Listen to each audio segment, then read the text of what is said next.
Alors, la gestion des plannings dans un hôpital, c'est un vrai casse-tête, hein. Un puzzle immense avec des enjeux humains énormes. Eh bien, aujourd'hui, on va justement voir comment l'intelligence artificielle peut nous aider à résoudre ça. La question de base, elle a l'air simple, comme ça. Comment on fait pour organiser les plannings de tout un hôpital? Sauf que la réponse, elle, est incroyablement complexe. C'est un défi logistique, mais colossal, auquel les hôpitaux sont confrontés tous les jours. Parce que, soyons clairs, faire ça à la main, c'est pas juste compliqué, c'est un exercice à très très haut risque. Chaque petite décision a un impact direct sur les soins, sur le bien-être du personnel. Franchement, une seule erreur dans le planning et les conséquences peuvent être vraiment graves. Et c'est là qu'intervient une solution basée sur l'IA. Elle s'appelle Clinicsaplan AI. L'idée, c'est de prendre cette tâche quasi herculéenne et de la transformer en un processus beaucoup plus fluide, beaucoup plus intelligent.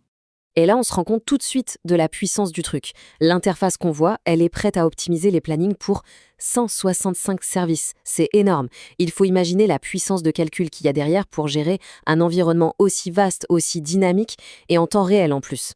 Bon, la question qu'on peut se poser, c'est comment une IA apprend à gérer une complexité pareille? Eh bien, le processus, en fait, il est étonnamment simple. Tout se joue en deux grandes étapes. Allez, on regarde comment ça fonctionne. Alors voilà, c'est simple. Il y a deux piliers. D'abord, on définit qui fait partie de l'équipe. Ensuite, on établit les règles du jeu, en quelque sorte, et c'est la combinaison de ces deux choses qui va permettre à l'IA de se mettre au travail et de commencer à optimiser. Première étape, donc, on construit ce qu'ils appellent le pool médical. C'est tout simple, on rentre dans le système tous les collaborateurs qui sont disponibles. Par exemple, le docteur Alice Martin, l'infirmière Clara Dupont, tout le monde avec sa spécialité bien sûr. Et puis deuxième étape, le moteur de règles. C'est vraiment le cerveau de l'opération. C'est là qu'on va apprendre à l'IA toutes les contraintes, tout ce qu'elle doit respecter. Et ça, c'est absolument crucial. On peut y mettre des règles vitales, du style pas de garde de nuit consécutive. C'est une mesure essentielle, on s'en doute, pour éviter que le personnel soignant ne s'épuise. Ok, donc, une fois que l'IA a été bien éduquée avec toutes ces infos, qu'est-ce qui se passe? Eh bien, c'est simple. On passe du chaos potentiel d'un planning fait à la main à la clarté d'un planning complètement optimisé. Et voilà le résultat. Ça, c'est le tableau d'orchestration. On a une vue super claire, parfaitement logique et surtout qui respecte à 100% toutes les règles qu'on a définies. D'un seul coup d'œil, on voit qui est de garde, tiens, le docteur Alice Martin, et qui s'occupe du service du matin.